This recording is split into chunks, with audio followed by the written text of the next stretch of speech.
Hey YouTube, Instagram is Canary, and I'm actually coming today because I actually want to talk about my multiracial background. I'm sorry. My multiracial background. I feel like I never really talk about it because it's something that I don't really feel like it's necessary to talk about, I guess, in a sense. But I feel like I don't know that I guess it should be talked about in a way. Um, I feel like the way I grew up, my mom raised me as an African American woman, minus whatever multiracial background I have. Predominantly, she raised me to grow up as a black woman, as a black female. And that's really how I identify myself as a black female. Um, but just to be specific, my mother is African American and Native American, and my dad is Cuban. And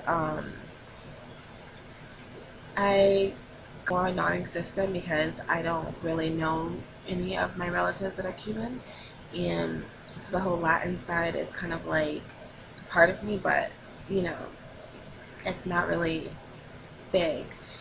And the whole being African American, Native American, the whole Native American part is really um, not really that prevalent because I mean there's not that many Native American people in their family. Basically I identify myself as a black female. And I just want to say that being multiracial, I never was the one. Like, I know a lot of people go around and act like they're better than, someone else because they have different backgrounds, but I never see myself as being better than one person, first of all, no matter what I am.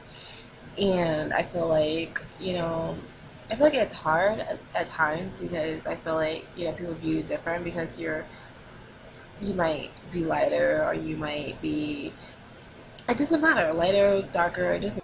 Bitch, please. Bitch, please.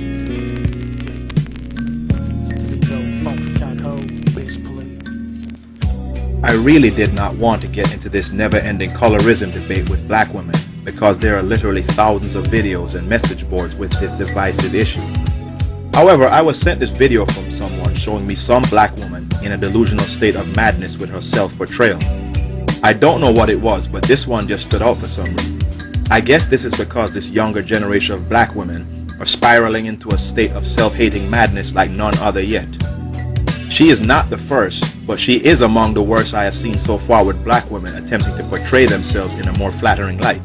This woman looks predominantly black, but here she is with blue contacts, a weave, straightened hair, with strong Negro features claiming to be multiracial.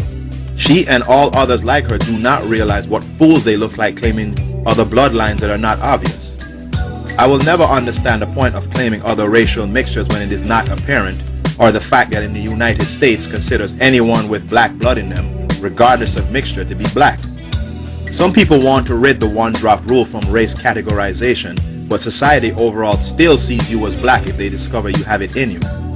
Recently, more humiliation was added to blacks who love to claim Native American ancestry. The Cherokee Nation recently expelled blacks claiming to be black Cherokees from the tribe for not being one of them. The thing is, Cherokees had black slaves too, and this is where the relation between the two groups originated from in some areas. Blacks are always obsessed with claiming bloodlines with people who hate them. The hatred of mixed women is really jealousy. There is this constant labeling of black men as self-haters who only love anything white or light-skinned, and it's true to a good extent. Certain black men will only deal with light-colored women, and a lot of that stems from always being told black is ugly. It comes from whites and black alike. Many black men who are like this tend to be on the darker side and the ones many black women do not want themselves. Ask older black men about the insane 1980s light-skinned black man fad that black women started that basically outcasted darker brothers. Numerous people who have discussed this terrible fad came to the conclusion that it was really white women who put dark-skinned black men back in the limelight. From men like Michael Jordan, Wesley Snipes, and others who became featured actors and athletes who white women started to date openly or have posters of them in their homes for their kids. It was not black women who saved the darker brothers from the madness. Don't misunderstand the bitterness certain black women have towards light-skinned and mixed-race black women. It has nothing to do with racial pride or racial dilution. It is simple jealousy and nothing less. These women get mad at lighter colored women because that is where the attention from many black men goes. Also, I have heard numerous stories of mixed women being attacked or beaten by black women because they thought the mixed women were conceited. Some mixed women do claim outright to be more beautiful than a regular black woman, but many more do not do so because of the dangers associated of doing so. You can meet many mixed race black women who will attest to being tormented by regular black women as a child and even into adulthood due to the jealousy of them being part white, Asian, or Latino. As a result, you have many mixed women who purposefully act more ghetto than regular black women as a coping mechanism. They feel if they downplay any sort of whiteness or better perceived attraction that black women will accept them into the sisterhood. I have known and seen quite a few mixed women with white mothers who acted straight hood but never grew up there. They did not have angry black mothers either, but they did have angry black female friends though. My cousins in England tell me the same story over there too. The solution to this self-hate is mulattoism. If you can't beat them, join them, as the old saying goes. Now don't get me wrong here. I understand what a cruel fate white supremacy has done to black people, and the darkest ones being deemed the least attractive. My point is how so many black women now choose to either look like the women they envy or produce children like them. In this day and age, we see countless black women who are an eyesore of embarrassment with blonde Euro wigs, blue contacts, and weaves that flow in the wind, and none of it is naturally theirs. Others with money now take it a step further with plastic surgery to reshape their lips and noses. People laughed at Michael Jackson, but I hear almost nothing about Little Kim, Beyonce, and others who had nose augmentation surgeries. It goes even further into a state of foolishness when one goes on dating sites and see what many black women put for their ethnicity. You can clearly see Negro aesthetic looking women claiming that they are biracial, multiracial, Cherokee blooded this and that, yet they look all black. You see nothing but black. Maybe they do this to entice idiotic men who are obsessed with mixed women, but that will not work because they do not look like the women they portray themselves to be.